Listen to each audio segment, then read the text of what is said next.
When I talk about ETFs, they are simple, they are boring, but they are ever so powerful.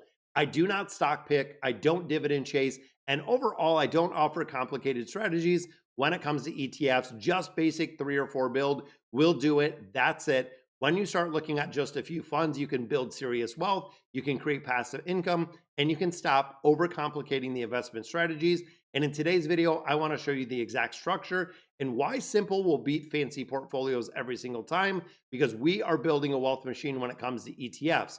Now, of course, most people fail for one specific reason: they overcomplicate the portfolio.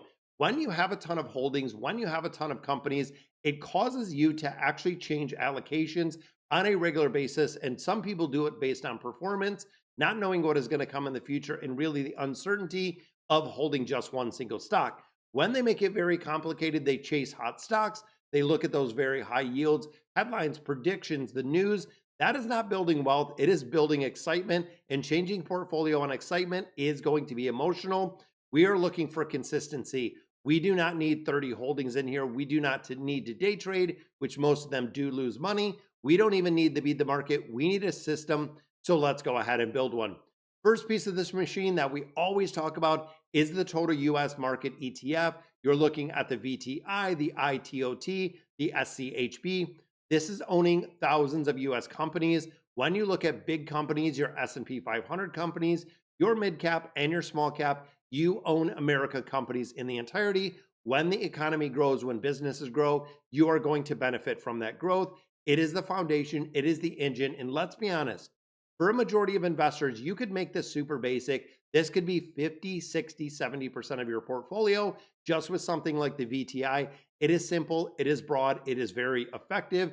Even if you wanted to get in something like the VOO that just kind of solidifies that S&P 500, or looking at something like the SPMO could be another really good choice when it comes to this portfolio. Now, the second piece in here is international markets. We talk about the VXUS, the IXUS, or the VEA. The US is powerful, but the US economy is not the entire world. Now, my financial advisor always gives me grief about this because I do not have the international exposure. And of course, this year, the international markets are doing incredibly well, but this also adds diversification, reduces the risk of just being tied to one single country, even if that country is the United States, and it gives access to global growth, which, looking at the European markets and a couple other places, are having a phenomenal year. It isn't about predicting which country is going to win. It is about owning all of them. Now, when it comes to global diversification, roughly 20 to 30% is going to be what I would kind of allocate depending on where your risk is. Now you're global with the portfolio. You're investing in the US markets, you're investing in the global markets, and you have the allocation in there. Then we look at stability. Third piece of this is going to be stability. Now, a lot of people talk about bonds. In here, I do not like the bonds. I do not like them as a stabilization. And I feel like a lot of portfolios, and I know my financial advisor does agree with me, looking at so many income-driven ETFs, you could do something like the SCHD in place of bonds. That offers a little bit of growth, or a little bit more growth than we traditionally see in the bond market. But you also do get income, 3.8%, still doing pretty good with the SCHD. And we know that reallocation is coming up in March. So it is right around the corner for that reallocation. But of course, they offer smooth, consistent returns, reduces the emotional decisions. You don't have to change it. Maybe if you're younger, maybe 3, 5, maybe even 7%.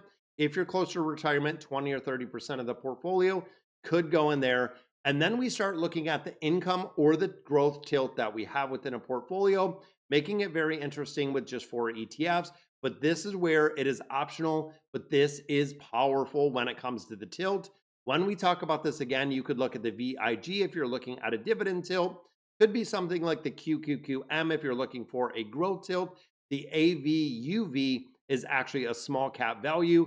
So again, if you're looking at to really have the ability to expose yourself to more of those small cap companies, which of course can have a much, much greater upside, but there is a lot more risk. Or you could even look at REIT exposure like the VNQ. All depends on your goal. If you're looking to build income, add dividend ETFs looking in there. If you're younger right now and you want a lot more of long-term growth, looking at something like the QQQM, or even looking at the small caps, This gives your portfolio personality without devastating and really destroying the simplicity that we have in this portfolio. Looking at this allocation, we're looking at 5 to 15%. And why does this work? When you start looking at how simple, how basic portfolios can be, it really brings out and removes the complexity when it comes to investing. And it is very diversified. When it comes to ETFs, there is a very low cost. It removes the emotion really within portfolios, and it will compound very, very effectively. No daily decisions, no stress, no guessing.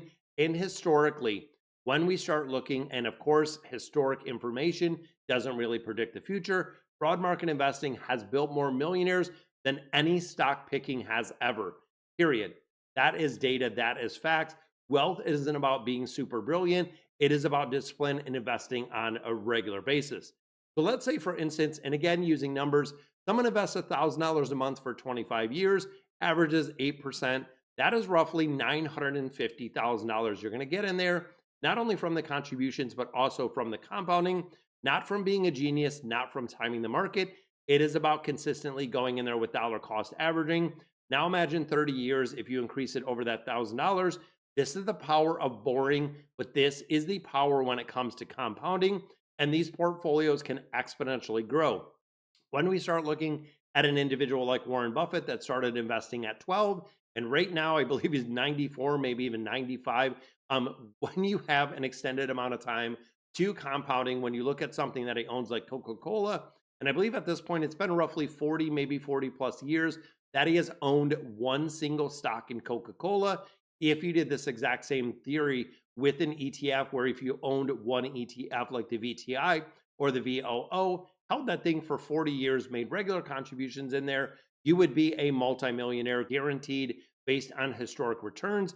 It's kind of crazy. So of course, if you're serious about getting to that financial freedom, you don't need complexity. You just need a repeatable system that you're going to use. Very basic with 4 ETFs. Automate your contributions, automate your investing in there, long-term discipline, and that's it. It is literally that easy to become a millionaire with the regular contributions. So in the next video, I want to break down exactly how we're going to dedicate those allocations based on your age, based on your risk tolerance, based on your income goals, so you can customize this machine and the portfolio to make it simplified. Now, of course, we always talk about as well when it comes to rebalancing. Rebalancing a portfolio about once a year is good. If you're starting to have a lot of those really big tech companies or a lot of those really big growth that continue to run, really running up the percentage in the portfolio where it gets, 15, 20, even 30% just on the growth side, it might be time to rebalance. Because of course, if you're looking to build wealth with intentionality, like the video, subscribe to the channel. Channel isn't about hype at all. It's about building the financial freedom the right way. So guys, let me know in the comments what you guys think. I know we've done some ETF videos before. I get a lot of requests for these specifically. So let's keep going with this investing journey, and I'll catch you in the next video.